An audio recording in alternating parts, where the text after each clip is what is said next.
Esto es un vial de insulina humana. Es una hormona, probablemente la más conocida de todas. Sin ella, se desarrolla la diabetes. Y aunque en la actualidad tiene tratamiento, antes de su descubrimiento tener diabetes era una condena a muerte.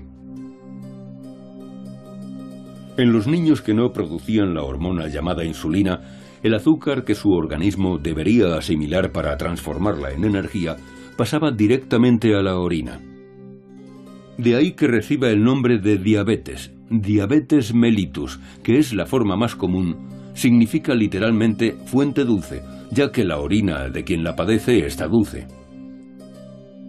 Sin la capacidad de almacenar su energía vital, el niño se iba apagando progresivamente y nunca pasaba de la adolescencia.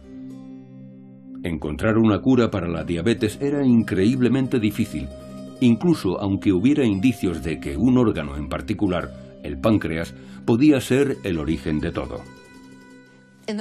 A finales del siglo XIX, una pareja de fisiólogos y clínicos alemanes extirparon el páncreas a perros y demostraron que tenían diabetes. Ese descubrimiento apuntaba al páncreas como el origen del aumento de los niveles de azúcar en sangre, es decir, de hacerse diabético. Esto es el páncreas de un cerdo y tiene aproximadamente el tamaño y la forma de un páncreas humano, situado en la parte superior del estómago, por la parte de atrás. Y es un órgano asombroso porque cumple dos funciones importantes. Una es producir los jugos digestivos que van al estómago a través del conducto pancreático, y la otra es producir insulina, que controla los niveles de azúcar. Esto representaba un problema para quien quisiera utilizar el páncreas como posible cura para la diabetes. El páncreas tiene el inconveniente de que en su mayor parte está formado por células que secretan enzimas digestivas. De manera que si lo trituráramos no habría prácticamente ninguna insulina en él. Todo lo que encontraríamos, de hecho, serían jugos digestivos. Entonces, ¿quién fue el genio que resolvió el problema y ganó el primer premio Nobel en endocrinología de la historia? Frederick Banting era, de hecho, el menos probable de los médicos pioneros. Desde luego no dio con su revolucionaria cura para la diabetes mientras trabajaba en un laboratorio dotado de buenos fondos. Era más bien un médico fracasado que ejercía en Ontario, Canadá. Acosado por las deudas, completaba sus ingresos dictando clases a estudiantes de medicina. Y sin embargo fue responsable de uno de los descubrimientos más sensacionales de toda la historia de la endocrinología. Mientras investigaba para dar una de estas conferencias, se topó con un artículo en una publicación poco conocida, Cirugía, Ginecología y Obstetricia. Se refería a la posibilidad de detener la función digestiva del páncreas, eliminando las enzimas y dejando solamente las células productoras de hormona para que hagan su trabajo. Se pasó el día buceando en sus notas, reflexionando sobre cómo el organismo controla el azúcar y en particular el páncreas. Se fue a la cama con esos pensamientos rondándole en la cabeza y se despertó de repente con una sorprendente revelación.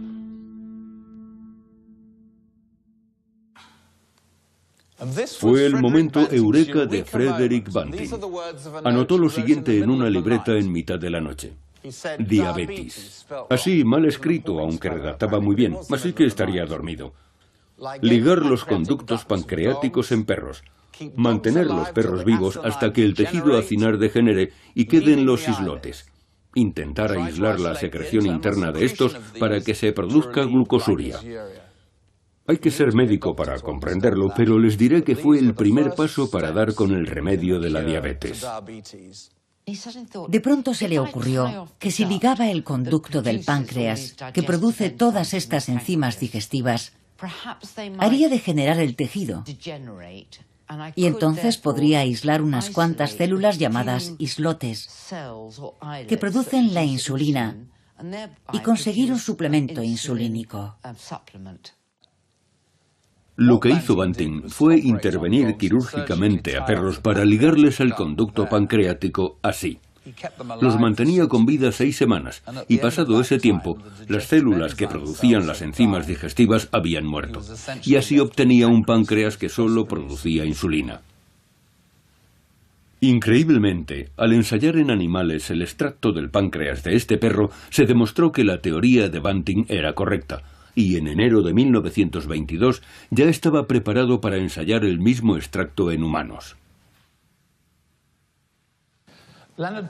Leonard Thompson era diabético desde muy joven. En 1921, con 14 años, fue ingresado en el Hospital General de Toronto al borde de la muerte. Estaba tan delgado que muchos pensaban que era víctima del hambre. Estaba pálido, se le caía el pelo y olía a acetona, un síntoma característico de la diabetes. En ese estado, él y su padre decidieron probar el tratamiento en fase experimental del Dr. Banting, que contenía insulina, o lo que él describió como una porquería espesa y marrón.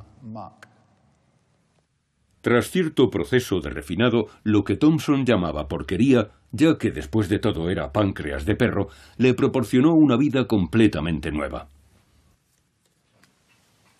He aquí un retrato de Leonard Thompson después de haber iniciado el tratamiento con insulina. Tenía que estar muerto para entonces, pero felizmente fue el primer paciente tratado con éxito y es maravilloso poder verlo con este aspecto. En la actualidad, la insulina se produce sintéticamente y salva la vida de millones de personas.